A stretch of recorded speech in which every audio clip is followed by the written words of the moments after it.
Good morning, everyone. It is Monday, August 4th. It's about 10:30 in the morning. 88 days to Halloween, and wanted to touch base with you. I'm not sure what Halloween stuff's going to happen today, but I wanted to have an intro just in case I put together a video.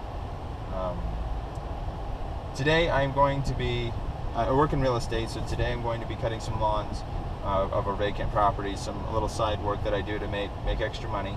I also have the trailer on me, so if I see anything haunt related that I can pick up for free on the side of the road, I'll go ahead and stop and get that. Now is the time, being that we're within the 2-3 month period, to start finding things like that, so we can keep them and use them for the haunt. The bad thing about it is now we have to store it somewhere until we use it, so we'll keep an eye out for anything. Okay, well, found a little something that would be cool for the haunted house. Now, I don't know what for. Oh, it's heavy. It's heavy. But maybe, if it's going to be an actual haunted house, we can utilize something like that. And just as one of the decorations, we can tidy it up. We can do a lot of cool things with that. And if we're doing some sort of cannibalism room or something to that nature, we can, I don't know, off the top of my head, we can make it look like they're sewing skin together. So it's little things like that. You kind of stop by. It's free item, free prop. Want to see something kind of scary? It's pretty much an everyday occurrence here, but I still think it's kind of scary. I love Florida weather. Got the afternoon thunderstorm rolling in. Dark, scary clouds. Alright, well, the last few days not much Halloween has happened, so I'm going to combine all these videos into just one, hopefully not too long video. We're finally heading over to Home Depot now to see if we can find, or just not find, but just price out some materials that we're going to need to buy this year, so we can kind of keep a idea of what we're going to need to spend on materials we're going to have to buy, like visqueen and 4x4s and things like that. 2x4s. 96 inches or $289.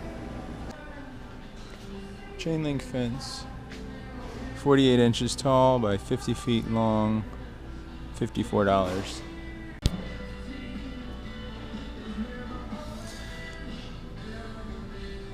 $2-inch by 4 feet by 8 foot styrofoam. It's only $15. You can use make a lot of cool stuff out of that. 6 mil, 20 by 100 feet. And this is what we use to make the roof.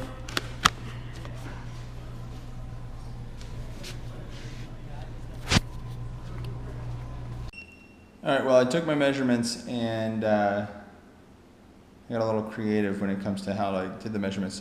This is what I did. Maybe it'll help you. Now, I've got the Samsung Note, so I can draw right on my phone. I'm sure you could do this with anything, but I've got the little tablet, so I made it a little easy. You can actually do this on the computer, too, using Note. If you want to know how to do that, this is a Google satellite image, Google Earth, or whatever. Got in as close as I could do. When you're doing it on a computer, just hit the print screen button on your keyboard, open up Paint. Just hit the paste button, and your image or whatever your screenshot was will appear on your Paint. Then you can crop it to just the house or just whatever you're doing, and then you can start putting in your dimensions. But this is basically, I was able to do this right on the phone. But what we're looking at here is, let me see if I can just show you with this. This section from here to here is 17 feet. From here to the edge of the house is 31 feet. From the edge of the house all the way to the property line is 41 feet. That's a grand total of 72 feet. And then from the corner of the house to where this palm tree is, because it's actually also, the good thing about this is it shows you where the trees are and any obstructions that you might have, like if you had a well or a tree out in the middle of the yard. Where this palm tree is 24 feet. You have to get out 6 feet to go around this palm tree. I wanted to make that known because when we're doing our build, we won't be able to put that palm tree in the build. But from where the palm tree cuts out to where there's a fence right here, a piece of fence section here that's 18 feet, and then from the house to the property line is 30 feet. You can see we've got basically 41 feet from the edge of the house line up here to 30 feet here, because the property line is actually a pie shape. And these two markers down here is 6 feet from the edge of the fence to, there's a little actual like a pump house basically right here. 6 feet gap there, and there's a 6 feet gap on this side as well. These little asterisks here are windows, so there's a window here, and there's also a window here, this window right here actually. And then this is the area, the staging area, which is the patio that we're going to bring people in to start the haunt. So this area I don't really need to have the dimensions for. So will we use all this area? No, probably not. Probably majority of this section right here. But this is the total dimension. So I'm going to do is get some graph paper. I'm going to graph it all out, and then we're going to start. I'm going to try to figure out different designs that we can do when it comes to setting up what we need to do with the haunts or the themes that we're doing, the rooms that we need, and keeping in factor the where our actors need to go, where the electronics need to go, exits, emergency exits, and able to get the guests out. So in this case here, which we'll go over when I start doing it on graph paper, but we can't have the haunt come all the way over to this property line. There's a hedge here. So we're going to need to leave 3 feet off of that hedge, because most likely we're going to have an emergency exit over on this side. So they're going to have to be able to get out and get all the way down. So you got to keep that in mind. And I'll go over in some detail too when I'm doing the full pan to try to figure out where everything is going to go. So we'll see you when I start doing that. All right, it's late, but I figured. What time is it? It is. It's only 11 o'clock. But I drew out the floor plan and try to go over it real quick with you and see if it makes any sense. So obviously it'll probably change, but as you can see here, try to get out of the shadow. We've got what I call the lobby. If you can see, there's a wall here. Anything with these diagonal lines will be the scare zone.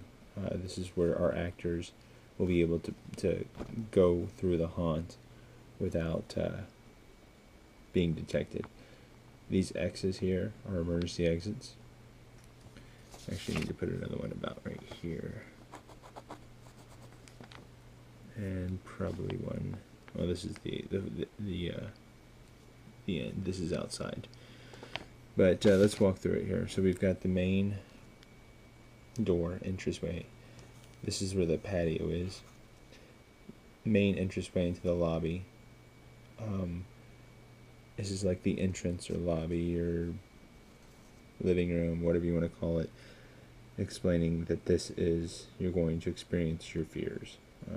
Keep in mind, above this line here, this is all scare zone as well, but it's more than, it's bigger because you have the canal bank here. But each one of these squares represents 2 feet. So from here to here is 72 feet, or up here anyway. But into the lobby, the first phobia is the bugs and spiders. So they come down this short hallway into this room. Okay, and we'd set up the room where they'd have to kind of walk in this S shape. Okay, into this hallway. Now this hallway is 3 feet wide.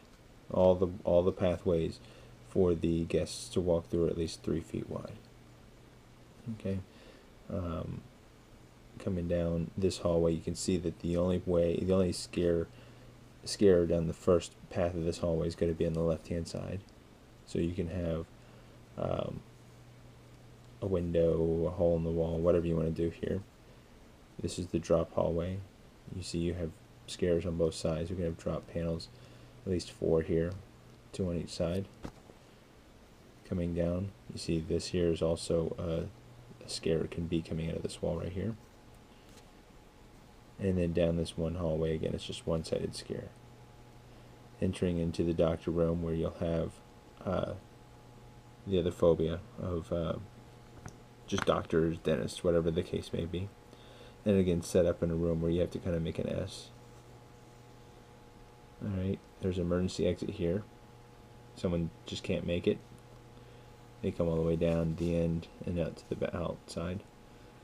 Alright, but they continue to go. They go through this new this other hallway. This is the closing walls hallway. They'd basically be walking down this hallway here is, see, 2, 4, 6, 8, 10, 12, 14 feet long. And then when they get into this hallway, these walls start coming in. Now, we don't know exactly how we'd be doing that, but you've got actors in this pushing this way and actors in this one pushing this way. And chances are this would be a door coming to about here. Okay. So these walls will start closing in to the point where it ends up with just 3 feet into this area. There's another emergency exit where they can come out here and go out around. Once they get through the hallway here, this area is a little bit larger because they might start running through here. I'm assuming that this might be an area where they would start moving faster, so I wanted to give more room up here. They come into the doll room and kind of come around, kind of another little S shape out of this into another hallway. Again, you see the scare is going to be on the right and on the left. Actually, there's another little hallway here. I put this here because we can have an actor come in and out into the doll room, or controlling what needs to happen in the doll room from this hallway. Alright, and then we come down here into, or start the crazy insane asylum area. Turn the corner and you have 3 cells. Basically, all you can see is this door with a little window in it, and inside it's just basically a bed. The first cell, you can have someone, not even someone real, just someone laying in the bed or sitting on the bed in a straitjacket. The second room could be an actual actor, or something moving in the room.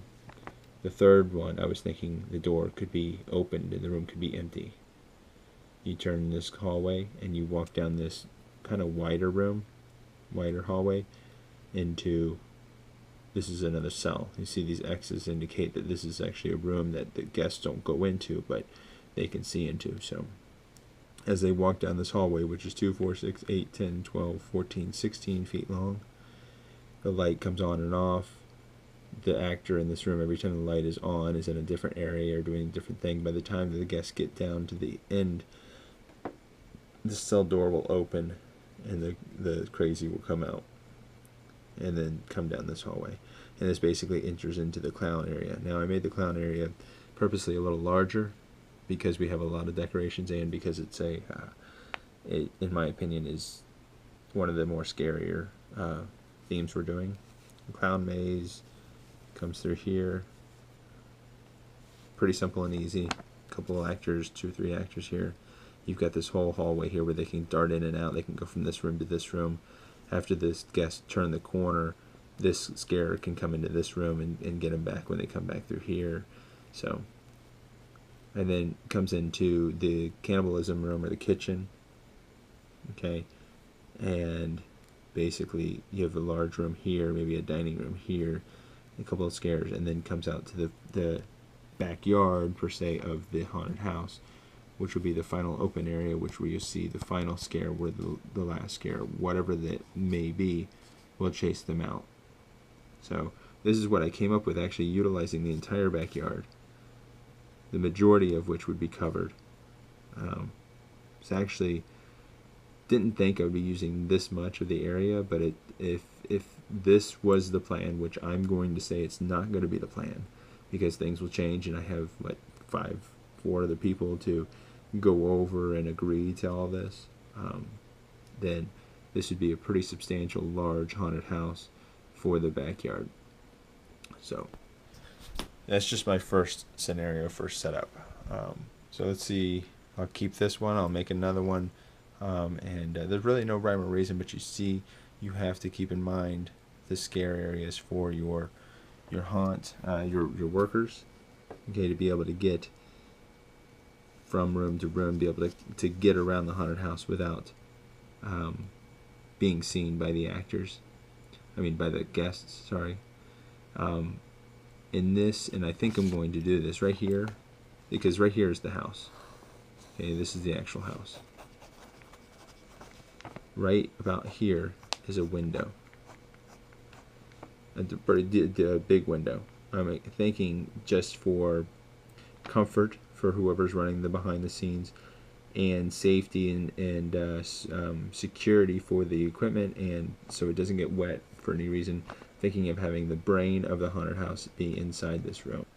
So I'm going to try to piece all this information, all these videos that we've pulled for the last 3 days, and put it together in one short video, and we'll continue. If I come up with any new floor plans or do anything, I'll let you guys know.